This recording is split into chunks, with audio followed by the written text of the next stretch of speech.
He's got one foot in the frying pan and one in the pressure cooker. Believe me, as a bowler, I know that right about now, your bladder feels like an overstuffed vacuum cleaner bag, and your butt is kind of like an about-to-explode bratwurst. Hey, do you mind? I wasn't talking when you were bowling. Was I talking out loud?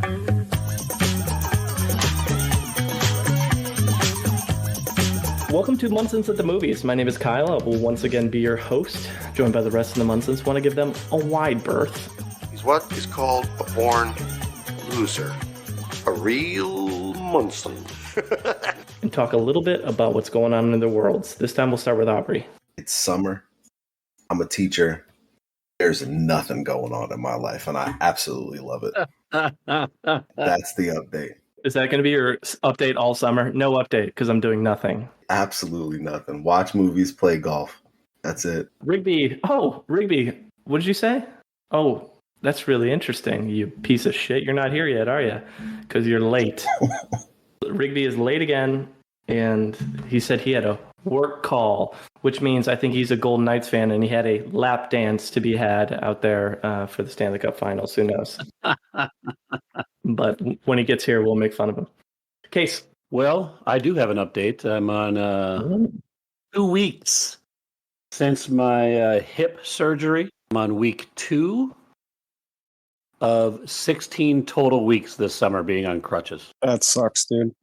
I'm on the opposite end of the spectrum as Aubrey. I am not living the high life right now. How'd it go? I mean, they tell me it went well. I don't know. I was asleep. Well, that's true.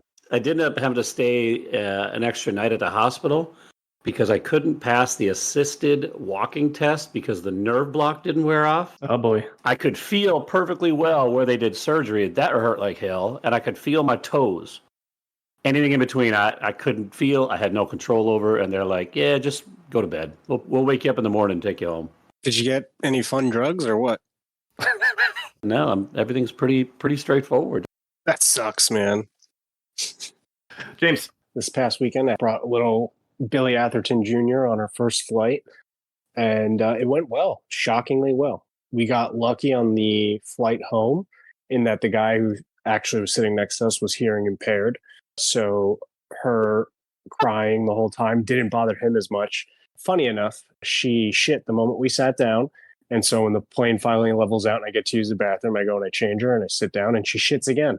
So other than constant pooping, she was actually pretty good on the plane. So that's encouraging for future trips with the baby. Who pooped more on the plane, you or Billy Atherton Jr.? I can hold it. She just doesn't care. This girl just social graces, doesn't care about anyone else. Just shits whenever she pleases. I think she's trying to teach you how to live life. Yeah. I think you should do the same, James. It's good. I'm a little late to the party on my end, but I have become very obsessed with I Think You Should Leave. The last week, I've been watching it on repeat. It's the best. If you were like, Kyle, what's your favorite one? It's so hard to point one out because they all make me laugh so hard. Like, as soon as I get focused on one and try to memorize quote, I get hit with another one where I'm just chuckling my dick off. But the driving crooner just continues to kill me every time. I just love the way he yells at people. He just screams, and it makes me laugh every time. He has such an acquired taste, and so when people don't find him funny, I don't press on him, but I think he's fucking hilarious. Very few people can make me cry laughing, and he can make that happen. I literally was watching that before this instead of like crushing J-Law. I was like, I've seen enough J-Law. I need more Tim Robinson. It's got to happen. I think I'm going to laugh just as much with Dames Marvs here because he always makes us laugh. Dames is the CEO of Loch 22 Productions, a multimedia institution involved in everything from producing TV shows to selling vinyl records and comic books. He's on the cusp of releasing his long-awaited docuseries, Comedians. And he was previously with us for the Bryan Cranston, Daryl Hannah, and John Turturro episodes. Welcome back, Dames. You're always on the precipice of something interesting, and I think our audience wants to hear about it. Yeah. Well, I'll talk about Comedians first. It's I basically spent the last year of my life following comedians all around the Midwest. Some overnight stays, some week stays, and I found 5 comedians in our local region that I've been spotlighting and interviewing and basically attending every single one of their shows and filming it. Put together this series because I want people to see how fucking hard it is. Last time, you guys I told you that I was dabbling in stand-up comedy, and I got out of it in favor of being behind the camera because it's damn hard. Yeah. People that make you laugh, there's so much that goes on behind it. They have lives just like everybody else, and you know, my intent with this show is not to show you their entire act, but to show you what their lives are like and how it ties into comedy, and it's pretty fascinating. NFL, our NFL show coming up. It'll be every week once the NFL season starts. We are just wrapping up Puck University, which is our hockey show. We got Two Marks and a Spark, which is our weekly wrestling show, and a whole bunch of new stuff coming down the line. So Jesus. I love it. Life is good. And I produce all of this. It's awesome, dude. Busy man. I'm genuinely excited that you continue to come back and hang out with us and do this, because unlike somebody else that won't be named who won't do it anymore. Dane. It's a bullshitter. I'm genuinely excited to see this documentary about comedians. I love stand-up comedy, and I agree. I've never heard a stand-up comedian talk about how easy it was. We're happy to have you back. Excited to hear about all the exciting things you're doing. Let's dig in. Rigby, birthday is June 22nd. What do we got? All right, first up, we got a woman who needs no introduction, the GOAT, Meryl Streep. Most famous for her phenomenal singing in Mamma Mia, right? Yep. Right, Aubrey? I knew that was going to happen. When I saw that, I knew that was going to happen. Oh, shit, I forgot about that. She's like the greatest actor of all time. Can we just, I said that. She's probably older than we think. Oh, we have to get her. I actually know how old she is. You do? She's my favorite. 71. That's a shot. 75. 75. 73. I'll split the difference. Oh, man. Can't be the highest after the whole singing thing. 62. She looks great. What a nice guess. Dames, you want to do the honors? I believe she's 73. She's turning 74 on June 22nd, so Kyle gets the win there. We're moving on from one of Dame's favorites to one of Craig's favorites, Mr. Bruce Campbell. Mm-hmm. Love Bruce Campbell. He's still waiting for that wheel to land on Bruce for one of these Halloween episodes, one of these times. Yep. It's only a matter of time. It ain't never going to happen. Let's see how big of a fan you really are, Craig. Let me do some math while you guys throw around some wild guesses. I've got no idea here. I think he's in his 60s. Yeah, I was going to say 60s. I'm going to say 60 on the button. Give me 62. What year was the first Evil Dead? Oh, yeah, 82. Something like that. Yeah, something like that. 65. 68. He's good buddies with a friend of mine, Mike Callio. Name dropper. He told me how old he was, and I can't fucking remember. I'm going to say... I'll go 64. So Aubrey wins it on the dot. He's turning 65. Redemption. Nice. Nice. Close. Okay. Handsome man. He looks good. I love Bruce Campbell. He's the best. All right, so we put through 5 actors onto the wheel here for episode 85, and those 5 actors were Jesse Eisenberg, Tim Allen, Tara Strong, Jodie Foster, but it doesn't matter because the wheel selected Jennifer Lawrence, J-Law, and Dames decided to join us to talk some J-Law. J-Law, she's younger in the game comparatively to some other performers we've covered lately. She's got only 34 credits, but boy, do those 34 pack a punch. Mm-hmm. So quite a bit that she's done since she's gotten to the entertainment world.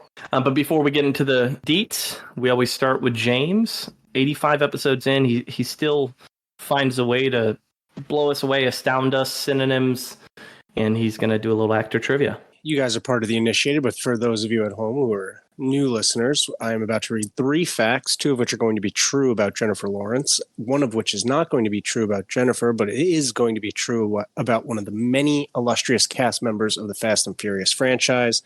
Fellas here are going to guess which one is not about J-Law. Fact number 1. At one point was the 6th highest paid actress in Hollywood, bringing in over $16.5 million a movie. Fact number 2. She's the youngest person ever to be nominated for 2 Academy Awards for Best Actor or Actress. Fact number 3. A family member once stole her Oscar ballot, which she received in the mail, and tried to vote for the Oscars on her behalf, which is illegal. Just to clarify for our listeners, James, that's illegal. Yep. Very important. Off the steal, guys. I think I know this one because the importance is family. So number 3 is about Vin Diesel's accountant brother who stole it and tried to vote for was one of Vin Diesel's many, many roles. Oh, you're talking about Paul Diesel. Paul Diesel. That's right. Yeah. Paul Diesel. The fact that Vin Diesel gets mentioned in the same sentence as Oscar. I feel attacked by these three questions because it's going to be very hard to choose a rapper from the Fast and Furious series. Because Oh, no, it's not. There's so many good ones. I mean, there's so many good rappers. Sure, I don't know how many of them are getting Oscar ballots. So I'm going to go way off this time. I'm going to say it is the third one, and it's Brie Larson. We'll guess rappers next week. Back to your normal bag next week. Yeah. Okay. Paul Walker's dead, right? He is very dead. Yes. Allegedly. Whoa. Oh, no. I'm pretty sure that she was nominated for 2 Oscars by the age of 21. Be sure. So I think number 2 is out. I don't think that's true. All right, so I'm going to say 3, and someone stole dead Paul Walker's Oscar ballot. I respect it. Like, he's dead. They didn't know it was illegal. They were just like, we'll just do it. Completely fair. Fucking dead, man. It's super fucking dead. Fact 1, because nobody's picked that yet. And I'm going to say, to mark his return to the Fast and Furious franchise, I'm going to say number 1 is The Rock. I think James has switched actor to actress. I was going to say.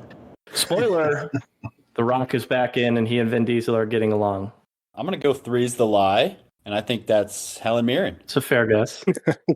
She's got some sketchy family members, I've heard. Got some rascally nephews or something. Yep.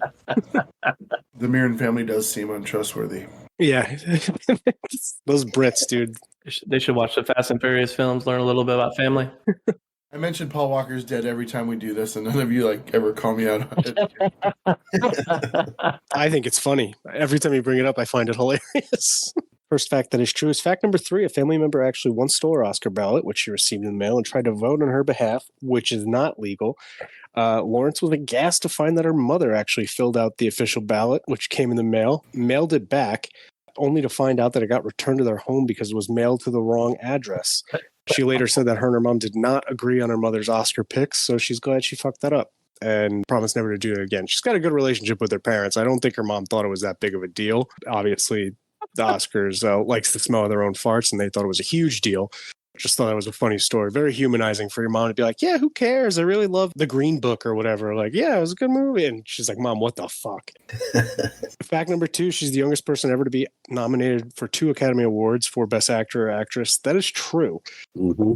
In 2012, the romantic comedy Silver Linings Playbook, which we'll cover, earned her an Academy Award for Best Actress, among other accolades, made her the youngest ever to be nominated for 2 Academy Awards, and the second youngest Best Actress winner ever, only behind Marlee Matlin. So J-Law was 22. Marlee Matlin was 21 when she won it. By age 23, a year later, she actually became the youngest actress to be nominated for 3 Oscars. So she just keeps racking them up. To that point, she's the first person born in the 1990s to have won an Oscar. Recently, another person in the 1990s has been nominated. I believe it was for West Side Story, but I don't believe they won. She's just accomplished a ton. It's really impressive. And then fact number 1, Yeah, it is. at one point was the 6th highest paid actress in Hollywood. That's actually kind of undercutting it a little bit. Between 2015 and 2016, J-Law was actually the highest paid actress in Hollywood by a substantial amount. She brought in over $98 million total in the course of those 2 years, with her movies earning $5.5 billion. Charlize Theron, who famously portrayed Cypher, who could forget, in The Fate of the Furious and Fast and Furious 9, she's the one who earns about $16.5 million per starring role. J-Law is actually north of that. Woo! Get on her level, bitch. For real. Damn, that's good. Good work, James. Mhm. I'm proud that I got it right. Didn't get The Rock right. I'm waiting for The Rock return so we can all rejoice for his next solo movie in the Fast and Furious franchise.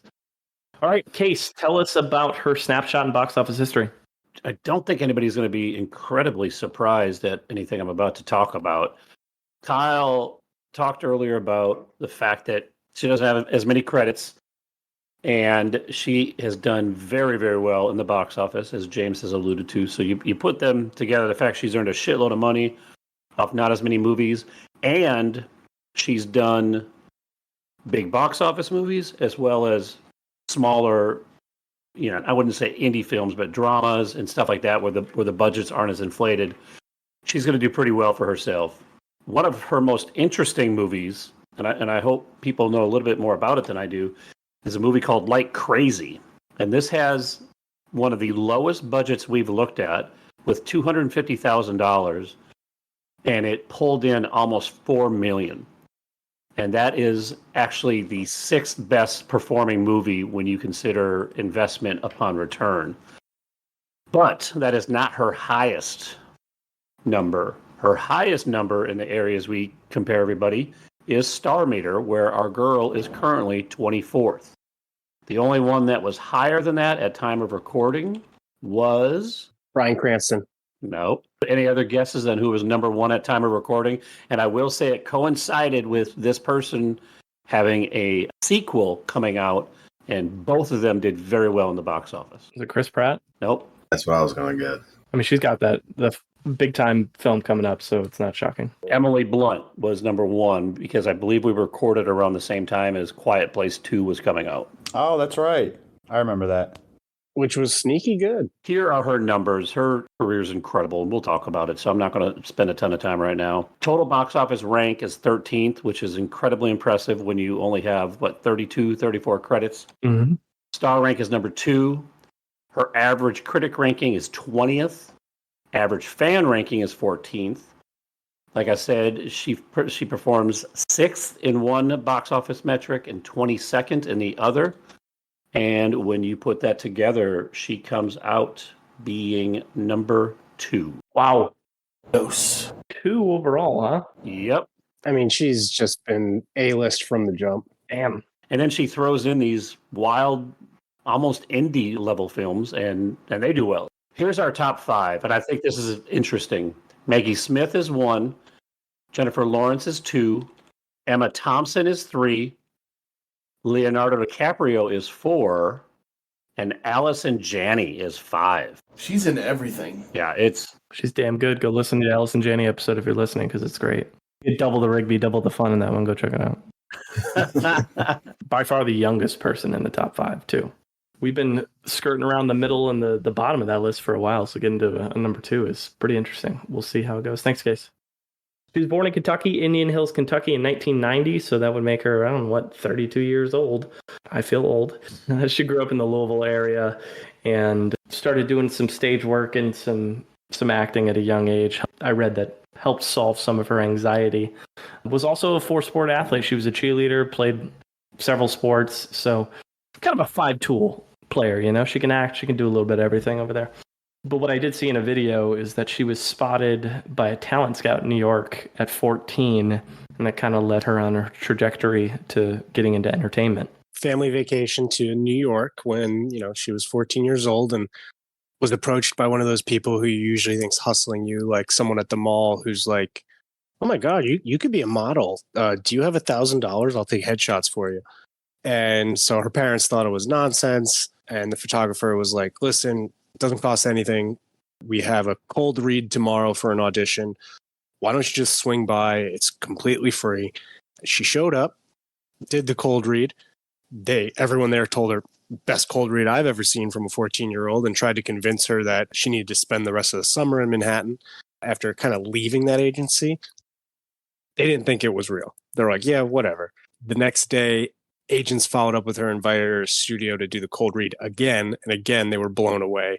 And then that summer, she dropped out of school. This is like 8th grade. wow. She dropped out of school, spent the summer in New York City, started landing some roles. And lo and behold, that person was right. She became a megastar. Has she gotten her GED since then? I assume she has. You would think that. And I read online where people's like, oh, she's like actually a genius. She is very open and honest about it. She's like, I love to read. I have not gotten my GED. I am not very educated. I think she plays it up a little bit to be like kind of salt of the earth, but I think she genuinely is salt of the earth, but she is not graduated. Well, clearly she didn't know how to fill out her own Oscar ballot. Interesting. Reading that she's got that athletic background makes a ton of sense as you're watching a lot of these roles. She's physically very graceful in a lot of her roles. What's funny is she'll tell you that she's not. Like I watched a couple interviews where she's like, I'm not athletic. So I think it was like small town school. They need people to participate in athletics. But she's like, yeah, Hunger Games, I'm not really the most physically fit person in the world for that kind of role. She's a very good athlete. It's very clear. Maybe she's just incredibly humble, you know? I'd bet that. You guys feel like she's been in our lives longer than 12 years? Definitely. I do, yeah. Yeah, that's crazy. Yeah, with the profile of so many of her projects, it does feel like it. Yeah, James, it's hard to think back to a time when I followed movies and she wasn't a movie star. Right. Like the longest time, like I've been really serious about watching movies and trying to write and be a critic and stuff. She's been like the biggest star. Yeah. It was almost kind of like weird going back through some of these because it's like I remember a lot of these moments because for this time she's been the person that we're like, oh, Jennifer Lawrence is like the biggest thing that we've seen because she's been such a big part of what we've done. That time she's like the biggest star since we've been writing about it. Well, early on, her first on-screen role was in one episode of Monk in 2006. And then she did an episode of Cold Case in 2007. So it started with some TV, a couple episodes of Medium, 07 to 08. You know, typically she's getting into the industry. She's doing a lot of, one episode spots on some pretty popular TV shows at the time. Mm-hmm. First film was Garden Party from 2008. She played Tiff. But her first major role where she gets to really take a chunk out of screen time is in 2008's The Poker House alongside Chloe Grace Moretz. She played Agnes, and Aubrey drew it this time. All right, so The Poker House from 2008 is a dramatization of Lori Petty's teenage years spent in a small town in Iowa. Lori Petty, I would probably say best known for being Kit in A League of Their Own. That's how I knew her.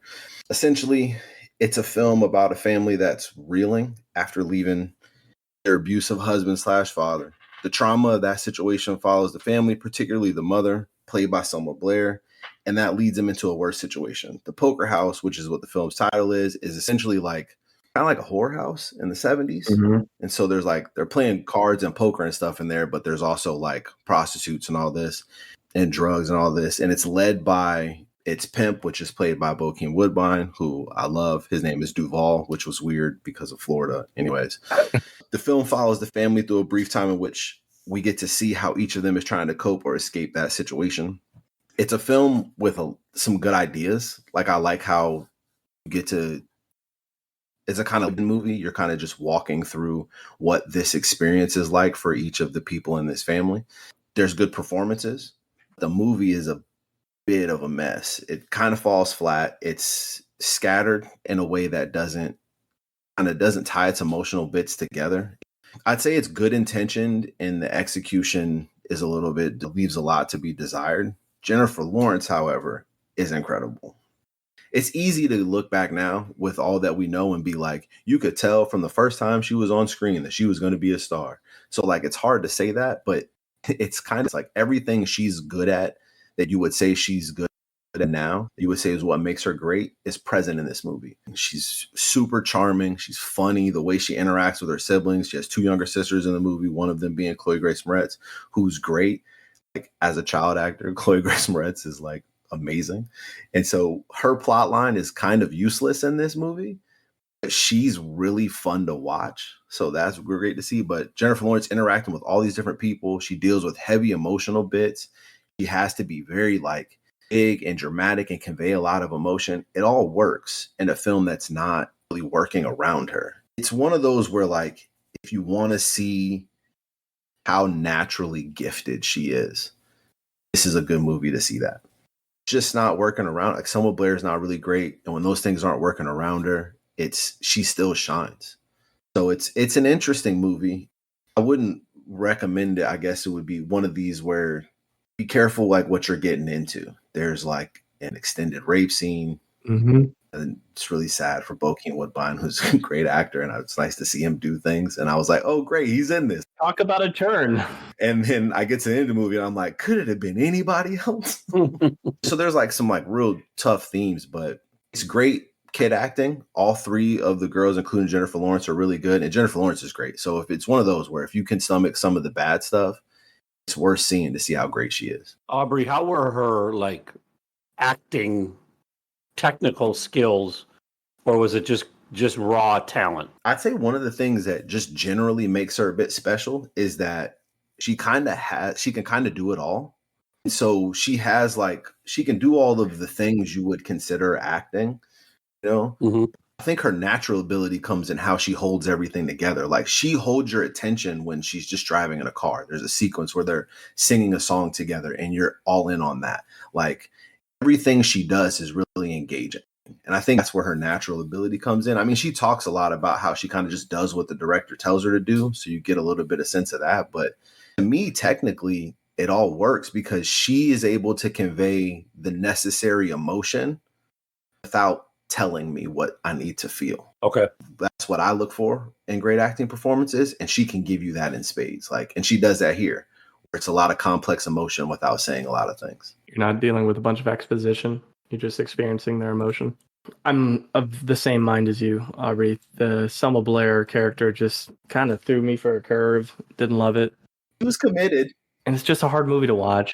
It's just not enjoyable. Like not something where I felt like I learned anything or I felt better about myself for watching it. It's like trauma without a point. Yeah. Watching people struggle without a point, which it's an interesting movie to, and not to jump ahead, but it's an interesting movie to hold up next to something like Winter's Bone, which I watched next. Like I watched them almost in succession. Oops. Heavy, huh? Really interesting movies. They're interesting movies. He was typecast early on. Boy, did she nail it. The people of small town Iowa are much better than the people of the Ozarks. That's for sure. Yeah. So the next couple of years, as Aubrey alluded to, her like big sitcom break there after the Poker Hour, right about the same time as the Poker House, is her role as Lauren in 31 episodes of the Bill Engvall Show over 3 years. She's funny in this. I watched it at. It's completely missed my radar. I never knew about this until I read that. This is where I discovered her because I'm a huge Seinfeld fan, and TBS always used to show Seinfeld back in the day, and they would air ads for this show, and she would always be in the commercials. I'm like, man, she's pretty cute. Little did I know that she would turn into the star that she turned into. I never watched the show, but I definitely knew her from the ads and knew that she was in this. And she's sitcom funny. Like I'm not like an expert on this show. I watched like bits of it when it came out. I don't really remember a ton of it, and I kind of watched some clips to remind myself. She's sitcom funny. She's doing it. It's working, and it shows like particularly at this time in her career, like whole different gear. Yeah, I assume a lot of people don't even really know that she has. Like, it's straight comedy, and it worked. Her parts work. it's crazy that the Bill Engvall Show was on for at least 31 episodes. That's where I'm speechless. Those guys are popular. They got a huge following. 2010, she started dating Nicholas Hoult on the set of X-Men First Class. One of her coworkers there dated him for 4 years, so from 2010 to 2014. So that would have made her, at 20? So young love with another very talented actor at the time. What character was Nicholas Hoult? Beast. Yeah. Oh, okay. So that plays out on film then. Yes, it did. Highest critic score, though, is going to be 2010's Winter's Bone. We've already mentioned it. A film that got her some Oscar and Golden Globe love, and Dames drew this one. He got the big one. He got the highest critic score as the guest. This was when I was really getting into making sure that I watched all the Oscar-nominated films. So this was my first real-life introduction to her. And the thing I'll say about her, especially in this... Well, not even especially in this film and everything. There's no false moments with her. She's very real, very believable in everything that I've seen her in. And for her to be doing that at this age, not growing up thinking I'm going to do this, but being discovered by somebody, It's pretty impressive. And this movie is, I won't say it's difficult to watch. It's difficult to enjoy while you're watching it because it's just so depressing. There's the one scene where they take her to the swamp with the bag on her head, and then they make her pull her dad out of the. That's Relatable. Yeah. You mean to tell me you don't want to chop your dad's arms off in the lake? You don't want to do that? Okay. I totally do, but that's a different situation. Don't want to watch somebody else do it. Yeah, that's right. About an older sister who's taking care of a family in lieu of not having parents around. They come up with some issues with paying the bills, and I just find it interesting watching how she makes everyday things happen for the family. You know, she does this to get this to get this. But then this whole new situation arrives where she's going to lose the property because it's her dad, Jessup, I think his name is. Yep. Is gone missing. The rumor is that he's dead, in which case he can't be there to pay accomplishment. Like, she was nominated. She was, I think, the second youngest actress nominated for an Oscar at that point. She's 20 years old, and she earned every bit of it. And the only reason I watched it that year was because, like I said, it was on the Oscar list, and I was I bought it. I bought it on Blu-ray that year just to have it because I was that impressed with it. Did it premiere at Sundance that year, or did it just show at Sundance? It won awards there too. Yep. I'm not sure which ones. I think it won the overall. But thinking about the career trajectory, right, of like you do the Poker House, this movie that isn't terribly fun to watch, but how do you get to that next level where you get into a really good indie that's going to get a lot of eyes at the film festival circuit, and that's going to raise your profile pretty quick. Yeah, one that she was initially like rejected for. Like, she auditioned for this and they said no because she was too pretty. She like came back uninvited on like a red eye, walked to the audition, and like we're like, okay, cool. And that's kind of how she got it. Well, let's keep in mind she was also 20 playing 17, which isn't a huge stretch, but some people might be like, you're too old to be. I mean, you look way too. Mm-hmm. Which is crazy because some of her roles later, she's like 21 playing like 35. Right. Mm-hmm. Yeah. Craig, you always ask us sort of to do our, especially for the bigger actors, kind of our favorite performance of theirs with their favorite movie, and this is both of them for me. Oh, wow. Okay. It's not a bad choice. Huge fan of this movie, and her performance is awesome. She commands the screen in every scene she's in, and yeah, just doing this as a 20-year-old is insane. She gets a high score for me just being in this movie and her performance in it. Just to have the knowledge of what it would take to make that kind of role. It's almost like you would have to have lived that. Yeah. Or had a director like telling you everything that you needed to do.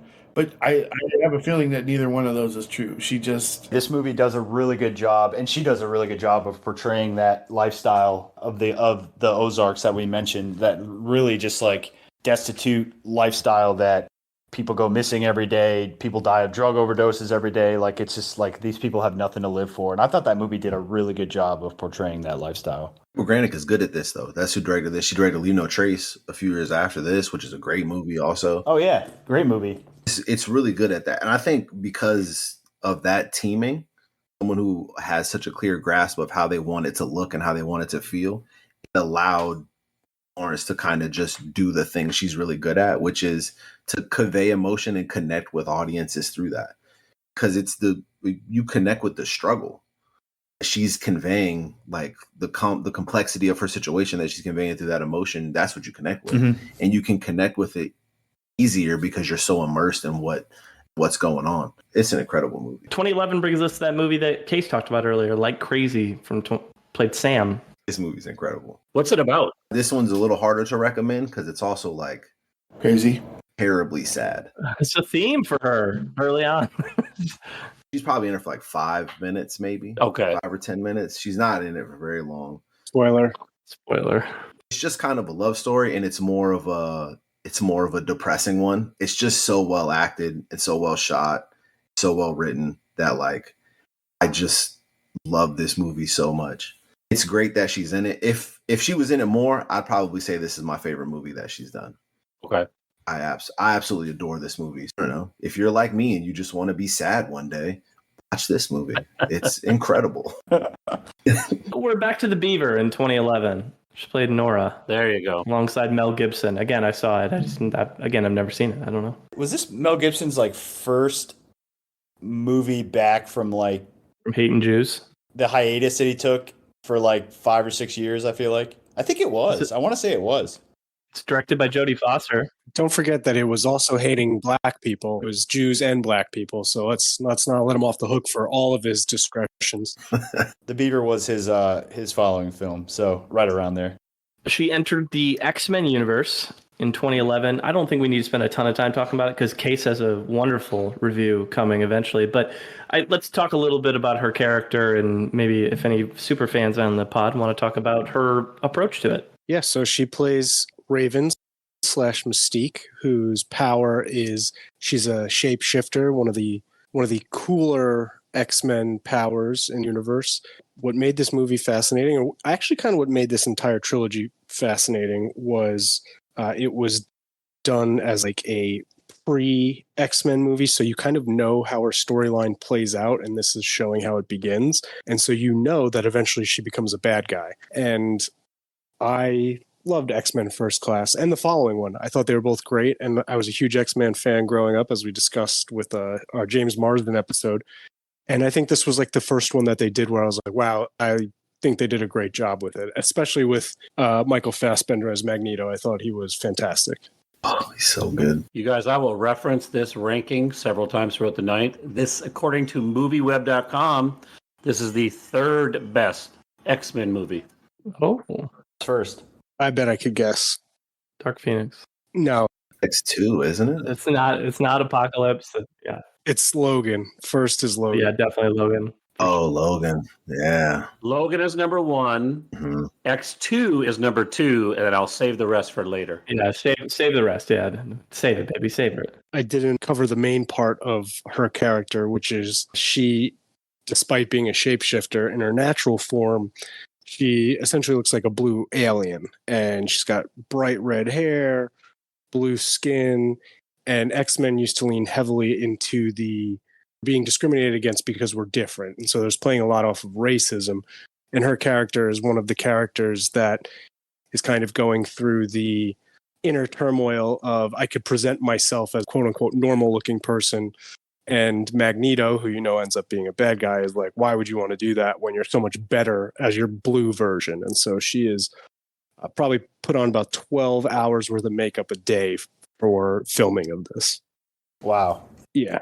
She plays that well. And I think that's one reason why the first two movies work so well.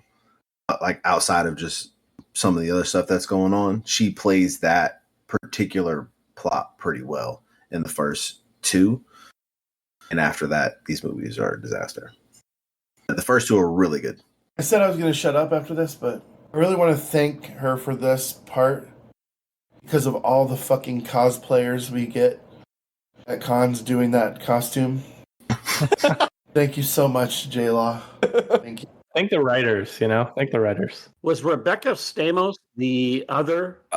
Rebecca Romaine, she's now married to Jerry O'Connell. There was no Stamos involved. Oh, okay, fair point. That's like the joke from Shallow Hal. Rebecca remained Stamos before she got Stamos. But yeah, Rebecca Romaine was the original Mystique, and it's funny, in one of the movies they actually reference that, and Jennifer Lawrence is like, oh, would you like me if I was older? And she shapeshifts into Rebecca Romaine, who's obviously older than Jennifer Lawrence. That's hilarious. So in 2012, I mean, there's a lot. You go to Wikipedia, you can see tons of notes about entertainment magazines and people saying, hey, she's legit, she's important, she makes a lot of money, people love her. But one of the first big ones was in 2012 when Rolling Stone said she's the most talented young actress in America. It basically said, you have potential, young lady. And boy, were they right. Because that same year, they put her into the money-making machine that was The Hunger Games. She plays Katniss Everdeen alongside our boy Stanley Tucci, who's very, very, very prevalent in those films. But man, it's an entire 4-film run, obviously based on the books, she is the sole focus of the entire franchise. Dude, rewatching it, the first two movies are legitimately good movies, even if they're targeted for young adults. Mm-hmm. I enjoyed them. I thought they were very well put together. Cool post-apocalyptic kind of future. They set the stakes for you, and like almost immediately there's like an emotional, you're in this with her. And I just thought it was great. I thought it was so well done, and I wanted to hate on it when it first came out, and then rewatching it, I pulled a complete 180. It is a very good film series. I rewatched all 4 as well, James, and I thoroughly enjoyed the rewatch. Wow. I love these movies. I love the books. I've read the books multiple times, thought about them a lot. I mean, I do teach middle school kids, so I've talked about them a lot. Really high level intellectual conversations with my intensive reading students about just the deeper thematic elements of the Hunger Games are incredible. They casted this perfectly. I outside of the main, like Woody Harrelson. Woody Harrelson is great. Stanley Tucci is great. Elizabeth Banks is great. Lenny Kravitz is great. You get further in the movies. Donald Sutherland. Donald Sutherland's Donald great. Sutherland, yeah. Like Julianne Moore shows up in these movies. Mhm. They went and got like great actors. And I think that's one thing that's always a differentiator with movies like this. Even if you look at like Harry Potter, you go get great actors and it's going to help make your movie great. Like The Maze Runner is corny as hell. It's just corny, those films. And it has to do with casting, writing and casting. Looks not terrible. Movies terrible because they don't work because of casting. But also, I also thought like, what is it? Did the movie make Jennifer Lawrence or did Jennifer Lawrence make the movie? And in the case of The Hunger Games, Jennifer Lawrence makes the movie because in the books, Katniss comes kind of the worst and she's a bit annoying. There's also just a ton of subtext. Like there's a ton of things that she's thinking and a lot of her turmoil is in her. A lot of what she's dealing with, a lot of the conflict is in her. And she's probably the best person to convey all of that conflict through emotion and through her face and through how she's dealing with it. So she brings the subtext alive in this movie and it makes it work, particularly in the first two. The reason why the last two aren't as good is because the last book wasn't as good. But she makes it all work. These movies are as good as they are and as beloved as they are because Jennifer Lawrence is just killing this entire thing. Because even the people she's acting up against are not really killing it. Liam Hemsworth is not a star. Josh Hutcherson drives me up a fucking wall in every role he's in. But she carries them. She like just literally is just like, hop on my back. We're going to make this work. And I think the first two movies are truly great. The only contribution I can make to the Hunger Games discussion is I've never seen one. You had your opportunity, man. I've had plenty of opportunities. Should have watched at least the first one. I watched the first one. I didn't see any of the other ones. Whatever. Did you hate the first one, Rigby? It was like the Avengers. Like I just saw it just to say I saw it and didn't care enough to watch any of the other ones that followed up after it. At least you gave it a shot. You gave one a shot. That's important. That's important. Yeah. All right, she enters the Oscar winner category in 2012's Silver Linings Playbook alongside Chris Tucker, a film that won many awards. I think I covered this for the Chris Tucker episode. Sounds right. Of her movies, this is my favorite movie of hers. Nice. You wouldn't be alone. This is up there for me. We talked about casting. Like, you can't really go wrong with De Niro, Bradley Cooper. He's great. Even Chris Tucker is hilarious in this. Mm-hmm. But yeah, Jennifer Lawrence, obviously very rewarding of her performance. She's great. And the chemistry between her and Bradley Cooper is phenomenal. They annoy the fuck out of me and each other, but somehow they make it work. So Yeah. I hate Eagles fans, so it's just hard to tolerate them. yeah. But kind of going back to what I said about Winter's Bone, this movie, I think does a really good job of portraying that sort of slice of life and that, you know, East Coast sort of working class, nothing better to do but to watch the football game on Sundays, and they kind of live and die for their team, that sort of thing. I think that this really works for this movie. It's a bold role choice. I mean, this is a pretty nuanced role, obviously. A woman was dealing with mental health issues. Mm-hmm. And that can go either really well or it can be a hot-ass mess. But it's Jennifer Lawrence. She's just a stud. So she obviously killed it and won the Oscar because of it. Yep. Who'd she compete against? Who'd she beat out? Jessica Chastain, maybe, for Zero Dark 30. She beat Jessica Chastain. She beat Naomi Watts for The Impossible. I don't know how to say her name, from Beasts of the Southern Wild. And Emmanuel Riva from Amor. Amor is a good movie. This is a really interesting Oscars year. It's a sad movie. Man, I recently watched Zero Dark 30, and for her to beat Chastain out, that's impressive. I don't want to kill the vibe, but Jessica Chastain probably should have won this award. No. I don't disagree. Yes, I agree. I think Jennifer Lawrence is better, but that's I definitely think Jennifer Lawrence should have an Oscar because that Winter's Bone, I think she should have the Oscar for that. Man, Zero Dark 30. That's tough. So James is covering lowest critic score, which is House at the End of the Street. She plays Alyssa from 2012. House at the End of the Street, it could have worked, I think. But it is the lowest critic score. It's got a 12, which is pretty horrific. Audience score, 41%. Here's a quick synopsis. Jennifer Lawrence and her mother move into a large house in the suburb. Her mother is recently divorced, has a new job, hopes to, look for a new beginning. One reason they're able to afford this gigantic house is that their neighbors in the house at the end of the street were killed not too long ago by their own daughter. The house is now occupied by the dead couple's son, Ryan, who has been raised by an elderly aunt who's returned after the tragedy to take care of him. He's not well liked by the neighbors, mostly because of how shitty he keeps the house and how much it drives the property value of the surrounding beautiful houses down. I thought that was interesting because you don't really hear that in horror movies. And I was like, well, that's a new concept. That could work. J-Law takes a liking to him as she's the new girl in town, but she's kind of embarrassed about it because her overprotective mother's attitude towards it. And she's like, you always take in like kind of wounded animals and take them back to health. And this guy is clearly that example.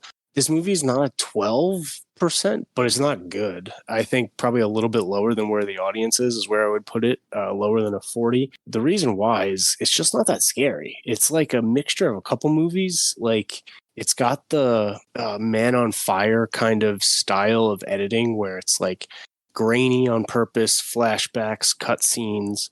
And I think it thinks it's so much more clever than it actually is. So there's like a couple different twists and reveals, and none of them are like land emotionally at all. I would say that Jennifer Lawrence is probably the only reason this movie is even watchable in the slightest bit. Is like we've said in all the other roles, she's great at what she's asked to do. I think she does a really good job as the angsty teen who doesn't want to listen to her mom, who's kind of flirting with the mysterious boy. But the movie itself is just like, it feels like a couple ideas put together and they're like, oh shit, yeah, we couldn't really edit this into a good movie. Let's just kind of put it out there. I would say she did well. I think it's just a poorly written and directed movie. James? Yeah, dude, you kind of nailed it. There's one thing I would challenge you on, and that is, was her mother overprotective or the right amount of protective? Well, yeah. That's spot on. There's nothing surprising about this movie. Mm-mm. As it develops, you're like, oh yeah, I knew that. Oh yeah, I knew he was the guy. Oh yeah, I knew his sister. Oh yeah, I knew she would be down there. Oh yeah, every single thing that they do is predictable. It's like they never met a cliche they didn't. It's almost like a Michael Bay movie, almost. I would agree, like with the weird editing like that. I also watched this movie, and I concur with Dr. James. I will say it's not the worst Jennifer Lawrence movie I watched for this. That title would be taken by The Devil You Know, but this was damn close because The Devil You Know is so unbelievably corny. You guys are telling people don't watch this film, is what you're saying. Yeah, there's so many other good movies I've heard you can watch. This is not one of them. I don't know, if you're lazy like me and you don't want to change a channel, well, just watch it. That's what I did. That's fair. I would tell the public to watch this movie and laugh at it. Dames, you seem to find these films for our episodes where somebody does something unrealistic in a school. Because in your Daryl Hannah review, remember Homeboy came riding in his dirt bike and motorcycle and picked her up? Yeah. Look at what happened. These are important things to clarify. You're doing the Lord's work. These are important things to clarify. These are not how schools work, guys. Right. The next Hunger Games film in 2013. So speaking of really good casting, Philip Seymour Hoffman enters the universe in 2013. No big deal. Probably the GOAT just shows up in a Hunger Games movie. Right? Just shows up out of nowhere. You think he's, the baddie, and then it turns out he's part of the rebel forces, and that's cool because he wanted to root for Philip Seymour Hoffman, so that was fun. And then Jeffrey Wright is in that film as well. I mean, they bring on some other just banger, just incredible actors and just continue to amp it up. Saw this movie in theater. There was one dude who I think was there with his kid who had no idea what was happening. Movie ends, because this movie ends on a cliffhanger. He just literally stands up and goes, "What the fuck?" and walks out. I was like, okay. American Hustle, 2013. She got Oscar, Golden Globe, and SAG noms, her third, and won the BAFTA for her role as Rosalind, somebody who, I don't know, she's just like an infuriating character on screen a lot of the time. Yeah. This movie has so many infuriating characters, and it's weird. Like, I really like this movie. I saw it in theaters, I think the day it came out, which was like Christmas 2013. I went with 3 people. I really liked it, and the 3 people that I went with, we usually have similar tastes in movies. They all hated it, and I could never really figure out why. And then I figured out that like everybody else I talked to didn't like this movie either, and that always kind of bothered me because it's like, what's wrong with my taste? I really enjoyed it. I thought it was a fun movie. Performances were all great. Jennifer Lawrence was awesome. It's got a 90 Metascore, so it's up there. When she collaborates with David O. Russell, he's like seems to be trying to push her. do something really different. Yep. It's a kind of role that I don't think would have seen her do up to this point. Her presence in this movie is compelling enough.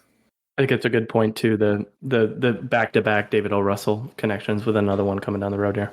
Yep. They're all really different. Bad case. In an interview, she said she got inspiration from the Jersey Shore TV show. Oh yeah, you can tell the accent for sure. Did she get inspiration from Jersey Shore Shark Attack? That's what I really want to know. Not that I could research. I don't think she's reached that level of greatness yet. No, none of us have. Yeah, that's a fact.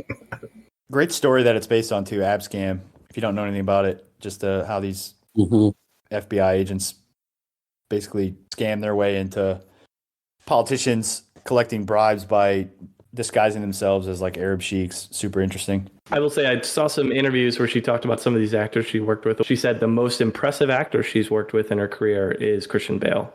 She said his ability to go from being a completely different person when the camera turns on from before is just unmatched, which is not shocking. Yeah. I mean, I buy that. His ability to gain and lose 150 pounds in between roles is also incredible too. Yep. Some little insight on the industry there. Apparently she's like somewhat similar to him though. Yes. She's like just like reading random books on the set of Mother, just hops right into whatever she's doing. Like she's not too dissimilar to that.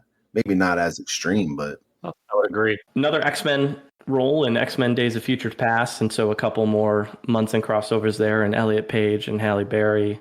Again, these films just keep adding good actors and actresses to the pile there. I was mistaken earlier. This is actually number 2 because the list I wanted to work off of was the Rotten Tomato list. So this is the number 2 ranked X-Men film. I think that's appropriate. I like X-Men Days of Future Past. Good movie. I'm no expert, but this movie, just its ambition alone, like what they're trying to accomplish, what they do accomplish, by essentially resetting and rewriting a timeline to allow a franchise to keep going. Like it's a clever way to do a thing. To do an IP. Yeah, just wipe it all out at the end. We're just going to bring everybody in and we're just going to start over. Well, it's what comics have been doing for decades. So they just decided to do it on film. Why is nobody else doing it? There's a blueprint here. I mean, I imagine it's incredibly hard. So like, there's that. I imagine it's really hard because this movie definitely shouldn't work. But they made it. They pulled this one off expertly. And she's a really big part of it too. It seemed like her role grew for obvious reasons between the first one and this one. As I think she said on one interview that she didn't even know she was supposed to do until like after the first movie had come out. She thought she signed a contract for 1 X-Men movie and it was really for 3. She didn't even know. Should probably check with your agent there. He was just like, "Oh, it's a job, so I took it." I mean, there could be worse movies to sign a 3-year contract on or 3-movie contract for. That's for sure. I guess that's true. You're not wrong about that. Rigby, are you referring to the Now You See Me franchise? No, I was more referring to the 2014, she plays Serena in Serena. Tell me about this one. I didn't get to see it. I didn't either, to be completely honest. I know it's another Bradley Cooper collab, so I think her third one. I didn't see this one either. This is one of like one of 4 movies of hers I think I haven't seen. Wow. And it's partly because I've heard from everyone that it's really bad, including my wife, who was like, she watched it and was like, don't even bother. Glowing recommendation. Glowing. I mean, eventually I'm going to, because I'm this close to seeing them all, so I might as well. You got time this summer. It's so true. Thank you for reminding me, because I love to just be reminded that I've got nothing to do tomorrow. Time, baby. Okay. Then the aforementioned Mockingjay Parts 1 and 2. And again, speaking to adding great actors, Mahershala Ali comes into the picture in these ones as well, in both of these films. So lots of good Munsons kind of creeping into the Hunger Games world. I wanted these movies to be so good. I like them. They just don't work. Never read it, so I enjoyed them perfectly fine. But I imagine if you read the books, it's probably a different experience. They shouldn't have broke them up into 2. It's a lot. I think if you like the first 2 movies, you'll like the last one. It ends the way you kind of would want it to. The bar was set so high. It's hard to kind of match that. Yeah, it's a drop off in quality. You're comparing it against itself when the first 2 are so good. Well, she gets a fourth Oscar nom in 2015 alongside our boy Edgar Ramirez in Joy. She plays Joy again, the lead actress. The story revolves around her, and talk about emoting her way through a film. Mm-hmm. That scene when she storms back in to Bradley Cooper out of nowhere and just lays it all out there. She's just so impressive. I think this movie is like kind of uniquely underrated. I think it got written off at the time as like, oh, Jennifer Lawrence is great. She got an Oscar nomination, but the movie's whatever. This movie's really good. I really like this movie. We talked about, I think maybe last episode or the episode before that. This was the year that a lot of good movies came out. There was a lot of hype for this around Christmas. Yeah, The Big Short, Spotlight, Revenant, and like I just think it kind of got overshadowed by a lot of those because I like Joy and I loved her performance in this. It was a great film year, and so it just got a crappy timing. True story. That's fascinating. Mm-hmm. Man, I didn't realize until we started talking that her and Bradley Cooper worked together so many damn times. This is number 4, I think. The best X-Men film of the bunch, X-Men Apocalypse 2016 there. It came. No? Okay, sorry. Nope. Agree to disagree. I'm kidding, guys. I hope you're kidding. I was like, hang up. Kidding, guys. Oscar on me. Number 11 on the Rotten Tomatoes rank. And then Passengers 2016, a movie we talked about a few times. Chris Pratt, Michael Sheen. I like Passengers. We've covered now 3 of the 4 actors in the film, so whenever Fishburne comes around, we'll finish that one off. Mm-hmm. Yeah, Kyle, this is my first time watching Passengers, and You did it. yeah, I finally got around to watching it, and I gotta say, I don't know why so many people hated it. I thought it was fine. I think it gets a little cheesy at the end, but that's okay. I thought it was pretty good up until that point. That's just for Passengers. Yeah, It's cheesy. Uh-huh. It's definitely cheesy. It's a good time. but I thought it was a unique story, and it's a little bit more layered than you'd expect. And I don't know why people know it. There's probably something around that time that explains it, is my guess, because it was pretty much universal reviews. This is what I don't understand. This movie is the human psyche incarnate. Any one of you guys is Chris Pratt, we're fucking waking her up. Yeah. We're walking around that entire ship and we're going, oh, that's the one. That's the one I'm going to wake up. Now, the sad thing is, if I'm the one that wakes her up, she's like, it's me. I mean, she gets Chris Pratt. But if it's me, she's like a whole lot madder, a whole lot more depressed the whole time. But I'm just like, I was trying to think how long it would take for me before I fucking offed myself in Chris Pratt's situation, and I would have been gone well before a year. Michael Sheen, the robot, can only keep you so entertained at a certain point. You're like, all right, that's enough. Yeah, bro. No chance. It's got a 41 Metascore, so critics were not a huge fan of this, but I think it holds up pretty well. Made pretty good money though. Mm-hmm. If I remember correctly. I think it made pretty good money. Oh yeah. Not as much as they probably were predicting.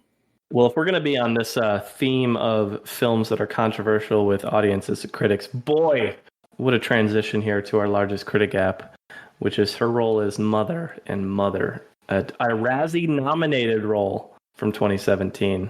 oh shit. Yep. Yeah. So Rigby's got this, and also note that Rigby talk about the Aronofsky connection as well in there. So around this time, she actually starts dating the director of the movie, Darren Aronofsky, who, if you don't know anything about Aronofsky, he's a brilliant filmmaker, but he's also a very, very, very weird dude. If you've ever seen Requiem for a Dream, Black Swan, those are the kind of movies that you watch and you're just like, what did I just sit through 2 hours of? Because I need to dissect this. The Fountain, that's another one. Even Noah, a biblical story that we all know, he makes that freaking strange and weird. Mother is, you mentioned, Kyle, a movie that divided critics and audiences in 2017. I saw it the weekend it came out in Brooklyn, New York, and I'm pretty sure everyone in the theater was like, what the hell did I just spend $12 on and waste 2.5 hours on? Because I'm glad I went during the matinee, because if I had gone at night, I would have felt like I had wasted my evening. I'll keep it short because I know we probably have a lot to say about this movie, but Mother, Jennifer Lawrence plays a woman married to Javier Bardem living in the countryside. You don't really know where it is. It's just supposed to be isolated. They're supposed to have this kind of quaint lifestyle when all of a sudden their quaint existence is interrupted by Ed Harris and a seemingly endless supply of very dark, sinister, weird, funny, bizarre characters that never really seem to leave the rest of the movie. You don't really know what's going on in Jennifer Lawrence's psyche in the movie. You don't really know what's real, what's not. Her relationship with Javier Bardem is very strange because he's very controlling. She's trying to go against that. There's a lot of themes that can go with this movie. I don't know what they are. I never will understand it. It's kind of like Tree of Life. I could probably watch it 10 times and still not be able to describe it to you in a well thought out manner. So I don't make a fool of myself. I'm just going to stop there because this movie was bizarre. Some people call it genius. Some people call it the most ridiculous 2 hours they've ever spent in a movie theater. I probably lean more towards the latter. I don't really think it's genius because I just can't really appreciate it for what it is. But I guess I could listen honestly to the people who do think that way. I wish Warren was here for this moment. Yeah, because I know Warren had a lot of hard opinions on Mother. This would be like Tree of Life for Warren. He would be like, yeah, he'd hate it. He hates it. I know he does. Yeah. What I like about Mother is this is like art in its purest form because it's all an allegory, and you could make the case it's either about Mother Nature or it's a religious allegory. Yep. So what you're watching is not actually anything of what you're watching, and you have to be in the mood for that kind of film experience. And a lot of people just went in not expecting that, I don't think, or at least didn't do the research, and became out very disappointed. But if you go in knowing you're going to watch an allegory, then I think it becomes a really interesting watch. I understand if people hate it. I didn't hate it. I didn't love it, but I was in like the 7 range. Oh, wow. That's high. Yeah, it's higher than the critics. 68% for the critics. Yeah. And she was really good. Like you definitely sympathize for her because talk about obnoxious, ridiculous characters. I mean, these people literally just like won't leave her alone. It's like the scene in Freddy Got Fingered when the baby is being swung around by the umbilical cord. It's like, what's going on here? No, I'm just kidding. I probably would have rather preferred Freddy Got Fingered over Mother, to be honest with you. But that's neither here nor there. Wow. You bite your tongue, sir. Yeah, I mean, for as good a cat, I love Ed Harris. Ed Harris is in some of my favorite movies. Javier Bardem, too.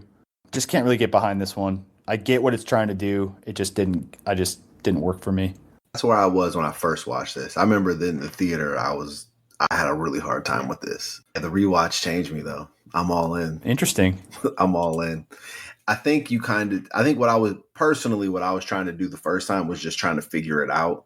Like I was trying to interpret like in everything, every single thing that was happening. I was trying to piece it together. That's what I think frustrated me. So this time I kind of just went in knowing that it was an allegory. She says that she's very explicit of being like, this is about Mother Nature. Yeah. She even says like Darren Aronofsky is like, it is whatever you want it to be. It's not about anything. But she's like, this is about Mother Nature. So even if you go in with just that works a lot better for me. I also was very intrigued by the religious allegory or parallels that it's trying to draw there. I kind of respect its ambition. I love the performances. Very ambitious. I'm with you. I mean, I know we use that word a lot, and that word's used a lot in sort of the Hollywood bad word. But I agree. I think this is how you're supposed to use it in terms of ambition because it's a ridiculous idea. Like if I remember the marketing of this movie, it doesn't cue you in on it being an allegory. I don't know what it's about. That's what's brilliant. No, I don't watch trailers for it to be this really deep, like full-fledged, fully committed allegory. Starring the biggest movie star in the world at the time, probably. Mm-hmm. I think that's the way. Ambitious is probably the best way to describe it. I think anytime you look at something that's like almost purely allegorical, you have to give some leeway in its plotting and some leeway in its mechanics. Because I feel like, honestly, you either have to be there when they're making it or watch it 100 times to fully get it. It works for me. Religious stuff works because like that's how I grew up religious. Like it's complete. I don't feel like they could have left it or like left anything out. It's just I get where some people would hate it. I'm not one of those. I'm like a high 6, like 6'8", 6'9" on this film. I enjoyed it. I mean, I watched it for this show. It was the first time I'd seen it. from a concept execution standpoint, I think he nails it, and that's Yeah. what you try to judge the merits of a film on. It could be the dumbest movie in the world, but if it's sought to be a stupid fucking movie, right? Like Grandma's Boy doesn't pretend to be an Oscar-winning film. It seeks to be an aggressively dumb film, and that's why I like it, right? That's where when he said Freddy got fingered, I was like, Freddy got fingered set out to do something and it didn't get there. You're wrong. James always gives the hottest opinions on Razzie nominations, and I was going to ask James if he thought the Razzie nom is earned in this film, or if he just thinks people hated it, so they just nominated her for it. I think I watched every one of her movies outside of Causeway and this one. Oh, You missed out. Causeway's awesome. and her performance is, She's incredible in the film. I think this might be her best performance. It might be because she is so emotionally bought into the trauma of her baby and the experience and it being taken away from her. You feel her pain and her frustration because these people are just like so absurd, so ridiculous. It starts early. God, that's acting. That's why the Razzie makes no sense to me. It's because people hated the movie and that this is what they do. They Razzie nominate people. Got them a ton of attention. Even if you like look at the early aspects of it, when they're like, when Ed Harris first gets there, Michelle Pfeiffer first gets there, it's the tension of just having a house guest being really rude, doing things that are really uncomfortable. Yeah. She conveys that and creates a really like palpable tension just in that. I was uncomfortable watching her be uncomfortable by what was happening. Mm-hmm. To the point where like they would cut to Michelle Pfeiffer and I would get tense. Because I know she was about to do something crazy and it was going to make Jennifer Lawrence more uncomfortable. It's incredible work by her. In defense of the Razzies, Mother was really their first chance to take a shot at her. So That's true. I saw a chance and they took it. We take her down while we can. Yeah, that's a fair point. Also, it's like a clout thing, right? You like, oh, this super famous actress right now is in a bad movie. Please click on our website. They just miss Serena. Just a few more roles to talk about. So in 2018, Red Sparrow, she plays Dominica, kind of a spy film. Russian spy. I like this movie. Same. I like this movie and I liked her in it. I thought this was a really cool role choice for her. I don't know if it was executed the way that anybody wanted it to be, but I thought this was a damn cool idea, and I love seeing her as a Russian spy. They kicked ass. When you made as much money as she did, you can be real picky with your roles, too. Yeah. He speaks really high about this one. Everybody in the world wants her in their movies. Mm-hmm. Yet the roles that she takes, by and large, she crushes. And it's not her fault when the end product comes out terrible. Mm-hmm. I agree. I commend her for the choices that she's made, because she's tried to dabble in a little bit of everything, like science fiction, fantasy, serious, drama, comedy, and she's good at all of it. Mm-hmm. Mm-hmm. Let's reward her aesthetically now by just saying, nice job not taking every piece of shit movie that's out.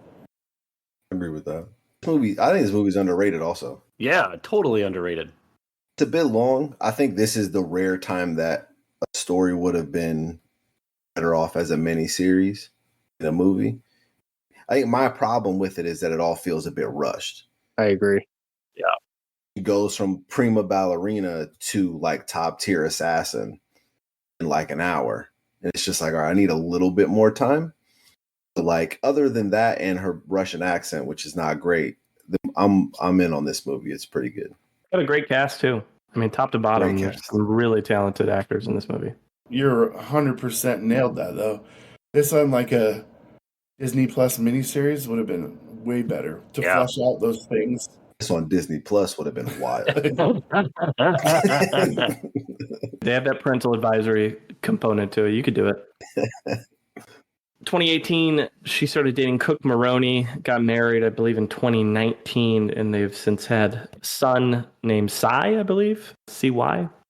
And so she's explains the lack of roles that she's taken on the last few years because she become a mom and adjusting to that new normal. She officially died to me in 2018. No longer single, no longer on the market. Yep. For you. Yeah. I don't know anything about the guy other than I think he's an art director. Yeah, he's a normal person, which means we all had a chance, Yeah, her Variety lie detector interview, they asked her like, would you date somebody normal? She's like, yes, you can. And that ties pretty closely to her personality of like not really being interested in the glitz and glam of things. She's a goofball and a aggressively normal human. We haven't even talked about the fact that she tripped on her way to win her Academy Award, which is like the most like Ate some serious shit. it's like the most humbling thing about her is that like she laughed it off, and like most people would be so embarrassed. I love that about her. It was very funny too because everyone gave her like a standing ovation, and then like the first thing she said when she got to the mic was like, "You're just doing that because I fell. Like, stop it." Let's hear, as we move to our last review, if Craig Case highly recommends that people check out 2019's Dark Phoenix, her last entry in the X-Men universe for now. A movie with Jessica Chastain as well, a Munson crossover. Case, what you got? For both of them, this is their worst movies. Isn't this the last installment of the X-Men films, period? No, Logan came after this, right? Didn't Logan come after? Oh, Logan was before this, wasn't it? Yeah, Logan was before this. This is it. Not until they reboot in like 2027. After phase 6. If we're still doing a podcast in my 60s, then I'll rethink some of these ratings. But this movie's awful. I'm not a giant X-Men film critic fan. I enjoyed some of the earlier movies, but this is a 2019 release. Like I said, it is the final installment of the X-Men. And for those keeping score at home, out of the 14 movies rated on Rotten Tomatoes, this is number 14 as the worst X-Men movie. Well deserved. Fair. It is well deserved. Basic plot about this movie: the redheaded gal from Game of Thrones, Sophie Turner. Yeah, she was incredibly popular, and they wanted to get her in an X-Men movie. I'm thinking, so they gave her this story, and it's basically the Jean Grey origin movie. Yep. Jennifer Lawrence, while trying to talk Jean Grey down from a spoil it, do it. Yeah, okay, PTSD experience. She's killed at the 1 hour mark, and we no longer see her in the rest of the movie. No, she's brutally murdered. That's the way to put it. She's impaled by whatever. She's murdered. Anyways, if I'm being true, trying to give some insight into this film, I think this film is important in this character's arc because it's the moment where she becomes not part of the X-Men, and she's going to end up getting in. Her Magneto had been playing into her sensibilities from like at the first movie by far, so she was always leaning that way. But I have no idea because I refuse to watch this movie. I have no idea how she makes it. Yeah, I'm just trying to figure out how she comes back to life. I thought Days of Future Past reset all this. I guess it maybe like we're seeing a new timeline of things. It'd wipe that timeline too. I don't know. The X-Men timeline is confusing. There's several reasons that this movie didn't do well. Partly the discussion we're having. Second, it was put out against Captain Marvel, which critically wasn't received terribly well, but it certainly had a lot more hype. Like $1 billion. The other critical response to this movie is this is a $200 million budget, which is her largest film budget, and the movie looks cheap. The production value on this movie isn't great. It suffered from a lot of what we've dealt with in other movies, with a ton of rewrites, a ton of reshoots. It's just not a very good movie, and that's all I got to say. That's all I got to say about that. I do like the Michael Fassbender, James McAvoy stuff. I agree. Yeah, I mean, they play chess at the end. I don't hate this movie.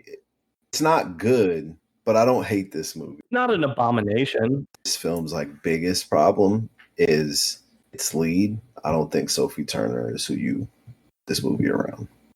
Nope, not a good cast. When she's in Apocalypse and she's doing like a side tier thing, it's fine. She's got to do a lot in this. She kind of crumbles under the weight of it. Also, Jessica Chastain, surprisingly not good. Nope. That storyline's kind of poop anyways. I really feel like they kind of shot her in the foot. Mm-hmm. Don't emote or have any emotions or reasons for doing anything. So, action. Yeah, whatever. It wasn't good. Fuck this movie.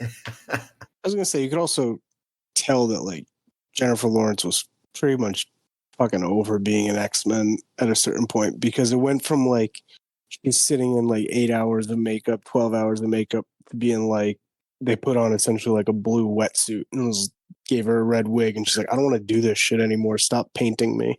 Yeah. So she's like, "Can you guys write me in to die in this movie?" Yeah, we can do that. Cool. Yeah, she's like, I don't want to be here anymore. Oh, that script looks great. I will say, in a positive turn on this movie, I thought Raven's choice of shape-shifting into Jennifer Lawrence for most of her time in the movie was brilliant. Yeah, that was like a plot point in the first ones, and it was clearly like a production point in the last few, where it was like, I don't want to be blue anymore, so I'm just going to be a normal-looking person. Yeah, good choice. All right, 2 last roles to talk through, 2 biggies, well, in 2 different ways. So first and foremost, Don't Look Up plays Kate, the over-the-top over-emotional scientist alongside Leo DiCaprio, Tyler Perry, and she got SAG and Golden noms for her role, and I think she's excellent in this film. Yeah, I agree. He's great. I don't like this movie very much. I hated it. It's too real. It's just too real. It's like, nah, this is... I felt like it went too far in the parody, and it became like a snake eating its own tail a bit. Or it was like a hat on a hat, basically. She plays into none of that, right? She plays it straight. Purely the insane person in the movie, is trying to tell the truth, trying to get them to take everything seriously. The first half of this movie I really like. And now I think about it, she's like the only character who doesn't lean into the parody element in any way, shape, or form. Now I think about it. Fair point, nonetheless. I appreciated elements of the film. Like, I liked Kate Blanchett and Tyler Perry's like Agreed. Fox News banter. Yeah. We're not going to take anything seriously. Jonah Hill made me laugh a bunch of times. I thought they were hysterical. That Fox News parody was the best part of the movie, I thought. Jonah Hill being the the son? What was he? He's the son to the president. Yeah. That was fucking hilarious. He leaves his ass behind at the end. That's the only. He was good. I will give you that. Even that was like, I was like, all right, what a stupid way to end a stupid movie. I thought it was so funny when Jonah Hill was like, oh no, it's the worst thing ever. We're going to make so much money. This is terrible. Yeah, I think watching it outside of the Trump era makes it a little bit better. When you watch it inside the Trump era, it just comes with like a whole different context that drives you nuts. So that's what I'll say. Why is that? Because you're no longer in that environment where you're like, I could fucking see this happening right now. If this shit happened, like, this would be real. And I think separating yourself from that for a different kind of crazy, but just not that kind, is better. So it feels more like a parody than a commentary on our current situation. That was my realization. But and then finally, the last role that James apparently didn't want to watch because it's really good is Causeway. Plays Lindsay alongside an Oscar-nominated performance from Brian Tyree Henry. No, it's not that I didn't want to watch it. It's that I watched literally like all 30 other movies of hers. I know. This is like right up Aubrey's alley. It's a character piece, 2 people, small town, not huge stakes. It's a really good drama. Very thoughtful. Awesome. It gives you a lot to think about. You see a lot in the characters. It's written beautifully. And I know this is a Jennifer Lawrence podcast, but Brian Tyree Henry fucking kills in this movie. Yep. Anytime I watch him act, I want to say really hyperbolic things about how good he is and how talented he is. He was great in the Chucky movie. He was awesome in that. He's good at everything. He just shows up in Barry Jenkins' movie and is like the best part of that. He's an incredible actor. He's incredible, and I'm not going to say anything hyperbolic right now. Jennifer Lawrence is also really good alongside of him. She does a lot of what I like in an actor, where it's a lot of quiet stuff, and she's conveying a lot of deep, complex emotion without saying a whole lot. Mm-hmm. Mm-hmm. To me, that's a thing that I find really difficult for any person to do, any actor to do, and it makes for a much more strong connection with the character and with what the character's going through. And she just excels at that. And it's a phenomenal movie that just got buried on Apple TV Plus. Please go watch this movie. Yeah, because she's a soldier who experienced a pretty traumatic brain injury, comes back. Basically, like most of the movie, she wants to go back overseas because that's the norm for her. So you're like, that's a bad fucking idea. Don't do that. So Brian Tyree Henry's kind of like you in that instance, be like, no, that's really not smart. Which plays into so many other themes, like just like why does she feel this way? Why does she feel obligated to go back? Why is it so deeply ingrained in her to go back? What traumas they're causing her to want? There's so much more there. She's really good in it. It's a great movie. I'm suffering from massive recency bias. This is actually my favorite role of hers. Ooh. I've told multiple people to watch this movie. I'm like, she's incredible. This is my favorite role of her. Again, it's probably because it's the last one I saw, and I didn't know anything about it, and it floored me. So that's the other half of my selections tonight. That's a glowing recommendation right there. I love that. That's a great transition because we've reached the top of the mountain and it's time for top performances. And since that's your favorite, let's see where it lines up on Rigby's list that he pulled. Bring it, Rigby. The list I pulled, sorry, Craig, it's actually pre-Causeway. It's from October 2022. Sorry. This sucks. Yeah, this is The Guardian. It's actually 20 movies that they rank, but we're just going to do the top 10. And it is numerical, and I will say they dash all of her franchise movies together. So the X-Men's, the Hunger Games, all those are together. So does this include TV show? No. No chance. That's on there. No chance. The Bill Engvall show? I just want dibs on the Hunger Games. Actually, I'm sorry, Craig. Causeway is on here. I'm sorry. Here we go. My mistake.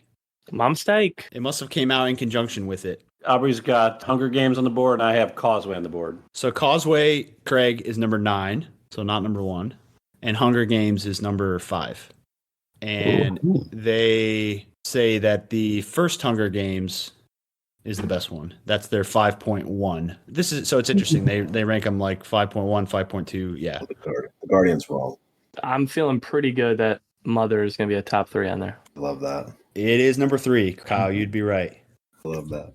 Joy. Silver Lining Playbook. That's probably 1 and 2. Silver Linings Playbook is 4. Oh. And Joy is 6. Oh. Winter's Bone. That's 1. Winter's Bone is number 1. Good call, Aubrey. Which is why I selected this list, because I agree with it. Poker House? Nope. I bet 2 is American Hustle. There you go, Kyle. Oh, good call. And I bet number 5 is Don't Look Up. Now, No, 5 is Hunger Games. Oh, okay. Well, number 6 or whatever the closest one to that is. Whatever we're missing. Don't Look Up is not in the top 10. That is number 14 on their list. X-Men's probably in there. X-Men is number 7, yeah. And they say that Days of Future Past is the best one that she's in. There we go. Mhm. You need Passengers at 10. Yeah. Passengers, nope. Passengers is number 12 on their list. Sparrow? Red Sparrow's number 10, Like Crazy is probably on there. and Like Crazy is number 8. And that wraps There you up your top 10. Like Crazy is number 8? Wow. So what was the top 3 again? It was Winter's Bone, American Hustle, and Mother. Yep. I don't like that. American Hustle. I don't know if I love that either. American Hustle's not a top 2er for me. That might trip the top 5. No. This list singled out this performance because they said it's the kind of wacky comic performance that she isn't often allowed to do. I get So that. I think, That's fair. I'd pick Joy over that, though. Like, Joy is a better... I loved her performance in American Hustle. I did too. I thought she was great as like the toxic, insane wife. Yep. Picking a top 3 for her is really hard, and I think that's a testament to the work that she's done. I'm like trying to figure out what my top 3 would be, and it's hard. Yeah. It would be one of those where it's different for everybody you ask. I really think it would be if we don't have time to do that, but I'm like, for me, it's probably like Silver Linings Mother and Winter's Bone, I guess. I don't know. It's just hard. Winter's Bone, Hunger Games, Causeway for me. That's what I mean, like completely different. So Yeah.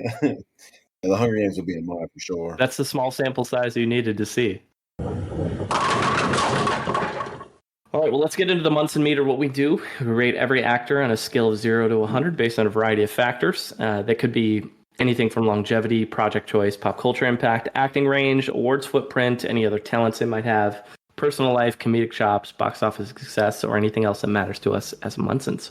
So, Aubrey. So Jennifer Lawrence is just an actor that I think about a lot. I've seen almost all of her movies. Someone that, like, in our house we love a lot. She's great in interviews. She's like a great celebrity. That quality of being like every person. She feels like someone. This is the old like presidential thing they used to say, where it's like that's a person I want to have a beer with. Yep. That's what it's like. Like Jennifer Lawrence, if you feel like if you met her, you feel like you could actually talk to her, and it would be a normal interaction. Her choices are impeccable. She has navigated her career really well. It seems like it's still like she's still doing that, because even some of the bad movies, the choices still made sense. So she's good at that. And then when it comes down to where I rate most of my my actors at on this is with what I actually see on screen. She can do literally everything. She's like a flawless performer. And so when I look at her career and I look at the scale of what it is that she can do every genre. She can do anything that she's asked of. She does big movies. She does small movies. She does bigger performances, smaller performances, supporting, lead. She carries everything. I look at her batting average, and it's just one of those where I go, how many people have a higher batting average than she does? I think that it's very few, if any. To me, that puts her in the annals of like some of the greatest people that do this. Wesley Snipes from Major League might have a higher batting average than her, though, when you think about it. Stop it. But when you think about like why like you would not want to put her in that conversation, it's because she's so young. To me, she's one of the best I've ever seen do this, because she just continually puts it out over and over again. And so hyperbolic as all that is, I'd put her up near about as high as I can go. I'd say 97. 97? Mm-hmm. Nice. Yeah, it's got to be one of your highest, if not the highest. It's my highest for sure. Okay. All right, let's go. Much respect. How do I follow that? Okay, so I love her as a human off screen. I think she's very genuine. She's very funny. She's always entertaining in her interviews. I love that. She just seems very down to earth. I saw something. I always like learning like what their favorite movies are, what directors they like. And her favorite movie of the past like 5 years is Hereditary. So that's big points for me. She wants to work with Ari Aster, so I think we might see her in the horror, like that conscious horror genre, which I think she would excel in. That'd be fantastic. I'm going to give her a couple points just because I know I'm going to love her in No Hard Feelings, this comedy that's coming out tomorrow. She's been saying she wants to do a comedy like that for a while, and she's finally getting a chance to do it. She's producing the film, and I think she's going to absolutely murder it. So I'm excited for that. I'm going to pull a few points because she's a self-proclaimed reality show enthusiast and trash till it. I'm just being funny here. Not really. Love reality TV. I got to find something to knock her on. But and the fact she's the youngest actor to earn 3 Oscar noms. I mean, she's gotten 4 in her very short time. And she gives a ton of money to charity. If you go to her Wikipedia, I mean, it's just organization after organization that she gives back to. She made a lot of money, so she got money to give. I'm not going to go as high as Aubrey, but I think an 80 is a very fair score for her, considering where she's at in her career and what she's accomplished. Next, we have James. In regards to the awards, you can't get much better, especially a better start to a career than what she's had. I think by the time her career is over, I don't think this pace is sustainable, but she's done it so far. So obviously, if she can keep doing that, we might be talking about one of the greatest to ever do it. But up until this point, I am incredibly impressed. I think she's been great in every role that I've seen her in, with the exception of probably mailing it in the last Mystique roles for X-Men. She does a ton for charity. She's extremely down to earth. It's just an easy person to root for and an enjoyable actress to watch. I loved her in American Hustle. I thought she played a psychopath from Long Island who's disconnected from reality so well, even though she's only in a few scenes. I thought she stole every scene that she was in. I'm excited for this new movie coming out. Interestingly about it is she started filming this movie, No Hard Feelings, where she is essentially the sex symbol of the movie 8 months after she gave birth, which is incredibly impressive. Everything I've seen her in, I've enjoyed, and I'm glad we got to cover. The only points I'm knocking her for is because of longevity, and it's because she's young. And even then, I'm giving her a great score. I'm going to give her an 83. All right, James, our guest Munson. All right, guys. She's a powerhouse in every sense of the word. The amount of material she's given us in a 15-year span is, I can't think of anybody aside of maybe Jack Nicholson who gave us that much quality material in that short of a time. And speaking of that, he approached her once at a ceremony and said, "You look like a girl I used to date." And that's when you see the real Jennifer Lawrence, because she was like, "Oh my god." If you haven't seen the clip, look it up. He's basically like asking her out, and she's basically like, "I probably would do that." Think of what we've gotten so far, and I think right now in her career, maybe she's slowed down a little bit. When she comes back for forever, for real, it's gonna be the types of roles that are in the wheelhouse of the movies that I love. She's gonna be doing dramas and roles that are just gonna be beyond what anybody could have possibly imagined. My score started with her at 69, but I'm all the way up now to a 95. She is amazing. Sure. That's hilarious. You got Rigby losing his damn mind over there. All right. Well, speaking of Rigby, you're up. You guys have mentioned it all. She's a star. I really enjoy pretty much everything she's in. Even Mother was, which I know a lot of people didn't like it. I didn't hate it, but I also didn't love it. But her performance is awesome in that. She's not the reason why the movie sucks. Yeah, I mean, she's great I love that she's into charity. Love how humble she is. Aubrey, you nailed it with the want to have a beer with her sort of metaphor. That's exactly how I thought of her. She just seems like she'd be really cool to hang out with. Really cool to just go on a walk with, talk about stuff, talk about life. She seems to be really down to earth, and I really respect that. So yeah, I'm going to give her an 89. Case, round us out. You guys have nailed all the big parts. I'll just add a couple of small anecdotes here. Not too long ago, I actually was in a debate with somebody. I said that she was her generation's true movie star, and these people kept arguing with me. And the only people they could name were like Leonardo DiCaprio, and I'm like, she's 15, 20 years behind him. It's a different generation, and I still hold true to that. I consider her generation's true star. The other thing I think is impressive is she's got generational talent.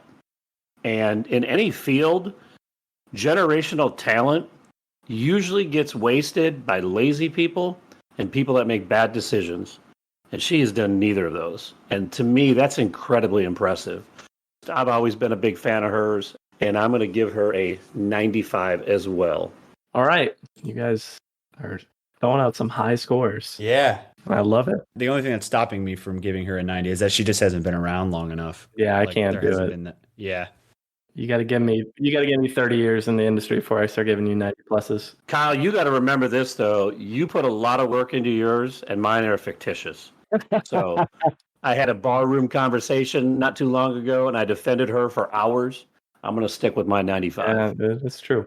All right, with that gives Jennifer Lawrence an 89.83, which puts her in fourth place on the Munson Meter, sandwiched between PSH and just ahead of Jamie Lee Curtis. Oh, wow. Jamie Lee Curtis hurts me a little bit, but I did rate her higher than Jamie Lee Curtis. It is an interesting entry. So what's our 5 then? Leo, Michael Caine, Philip Seymour Hoffman, Jennifer Lawrence, and Jamie Lee Curtis. And then followed by Maggie Smith, Emma Thompson, Jim Carrey, Halle Berry, and Susan Sarandon. Nice. Aubrey, what does she got coming? Thankfully, quite a bit. So we got the one movie that comes out tomorrow, No Hard Feelings, which I'm excited for. A couple that are in development. A biopic on Zelda Fitzgerald, the author, and then there's the untitled Jennifer Lawrence Amy Schumer project that has been rumored since I think I first heard her talk about it when she was doing press for Mother. They're besties. She was talking about this movie. I like Amy Schumer just fine. I'm not gonna rush out of my way to go see anything that she's doing, but I'm still kind of here for that. The other things she has in production are actually really interesting. So she's got a movie, East of Eden, which is basically a reenactment of the Cain and Abel story that's written and directed by Gary Ross, who did the first Hunger Games adaptation. Then you have Die My Love, which is a horror thriller directed by Lynn Ramsey, who did... Yeah, You Were Never Really Here. Yeah, that's going to be fun. We got Mob Girl, which is a Paolo Sorrentino movie, where after years as a mob girlfriend, a woman began to get in on the action herself, eventually becoming a police informant and major witness in the government's case against a crime family. She's the only person attached to that. And then lastly, Burial Rights, which is Luca Guadagnino. Yeah, she's got some biggies coming. I feel like I don't have to say anything else about that. I'm also seeing she's involved in a movie called Bad Blood. It's the story about Elizabeth Holmes, who had that biotech company. That's been in the works for a long time. Yep. Oh, yeah. That's been in the works for a while. I hope she's playing Elizabeth Holmes. That would be fantastic. She is. Didn't they create the TV show with what's her face? Yeah. What's her name? Amanda Yes, Seyfried. Yep. She's so fire. I heard about this one before that one. Even in just what she has coming, it's a bit of what we've already seen. There's a little bit of everything in there. I'm genuinely excited to see what she does in the next 5-10 years. I think she's going to do some really cool stuff, like Dames talked about. If she ever does pair with Ari Aster, Game over. what she does elite is what he likes to use. So that's a match made in heaven. I think of Tony Collette and then just like amp it up just a little bit, and that's what you're going to get. All right, so next episode's going to hit on July 13th, and we're bringing back Laura Adams, James's sister. She was here for Susan Sarandon and Chloe Grace Moretz. The wheel selected one of these 5 actors, and she picked to join us for one of these 5. And James is no longer here, so I know last time he said he pretty much already sure what it's going to be. So we got Kevin Spacey, John Cusack, Russell Crowe, Lindsay Duncan, and Julianne Nicholson. What do we think about that list? It's a good list. It's a fun list. Spacey, as we all know about he's such a good actor, but he's obviously got some off the court issues that could be bothersome. Have we dealt with somebody who's maybe like, I guess William Hurt, but have we done like a Me Too person? No, I don't know how. We haven't had an experience yet where we've had to like rate someone for their acting abilities and then take off significant points because of whatever allegation. Wasn't there some like stuff with William Hurt about how he was like he had been abused or he'd been accused of like hitting his wife or something like that? I can't really remember, but yeah, Marley Matlin. No, he allegedly abused Marley Matlin. That was probably the closest we've got to sort of trying to separate that from someone's career, you know. That and Jennifer Lawrence just breaking Dames Marv's heart. You know? Yeah. That too. So, I don't know really anything about Lindsay Duncan, so that one would be interesting, I guess. I just don't know. Julianne, what's her last name? Nicholson? Nicholson. She's fun. She's been in so many good TV shows too. She's one of those people where it's like, where do I know her from? And then you see her and it's like, oh yeah, she's a really good actress. Yeah, I like Julianne Nicholson. For me, if it's Kevin Spacey, I'm busy that night and can't record. Or it's John Cusack or Russell Crowe. Those would be my 2 picks. Yeah, those would be the 2. Those would be the most fun. Yeah, Russell Crowe would be probably my pick just because he's walking around the world with Russell Crowe. But John Cusack would be fun because we get to watch a lot of cool 80s movies too. Finally get to talk about Con Air, baby. That's exactly right. We got to mention it with Danny Trejo. We could have a real legitimate conversation about one of the greatest movies of all time. No. Ooh, I do love Con Air, but that's a bold exclamation, sir. Wow. Next, you're going to tell us Waterworld's one of the best movies of all time, too, right? Better than Con Air. Nope. Waterworld's better than Con Air? By 15 times. That's the hottest of takes. That is a spicy take, baby. James, of the 5, who would you pick? Russell Crowe. Russell Crowe. That's a good choice. Any of the top 3. Okay. Kevin Spacey, Cusack, or Crowe. I would love to do any of those guys. That'd be quite a band. Spacey, Cusack, and Crowe. There you go. It's a law firm with plenty of legal issues. Yeah, that's right. All right, so who do we think Laura would pick? Who did she choose? She did Sarandon and Chloe Grace Moretz. Cusack. Yeah, Cusack for me. That's my bet too. I'm going to say Russell Crowe. Okay. I got no real basis for that. Laura doesn't decide. James doesn't decide. Dames doesn't decide. The wheel decides, and we'll see what happens. All right, James, we've reached the end, my friend. We always love having you here. You're great. Yeah, you man. make us laugh. Yeah, this was It's fun. always great content. Got to cut the good stuff somewhere along the way. But any plugs, any wise words for our audience? It's your red carpet, my friend. Man, just check out Lock 22 Productions on YouTube. There's always something good going on there for everybody. Got a new show called Shrewsworthy, where Ben Shrewsbury, one of the guys in one of our shows, talks to a sex addict who's reformed through God. And it's quite an exhilarating interview. So check it out. Interesting. We will point the audiences to it. on the social media. So we appreciate you being here, man. Thank you. Yeah, dude, you're Awesome, hilarious, James. man. That was fun. Always a Yes, pleasure. fun. I love you guys. Keep us posted on that documentary, man. For real. We'll do. We'll do. Well, as we wrap things up, you can catch us on Twitter, Munsons at Movies. You can find us on the Instagram, Munsons at the Movies. You can email us, munsonsatthemovies@gmail.com. Any final thoughts from Jennifer Lawrence? You are afraid to live. You're a hypocrite. You're a conformist. You're a liar. I opened up to you and you've judged me. You're an asshole. You're an asshole. Munsons out. All right, let's go. Thank you for the education, gentlemen. We've just received a PhD in stupidity. Doctor, shall we? Kind of like Rebecca remains Stamos, before she got Stamos. But not as skinny as Rebecca, someone a little meatier like Heidi.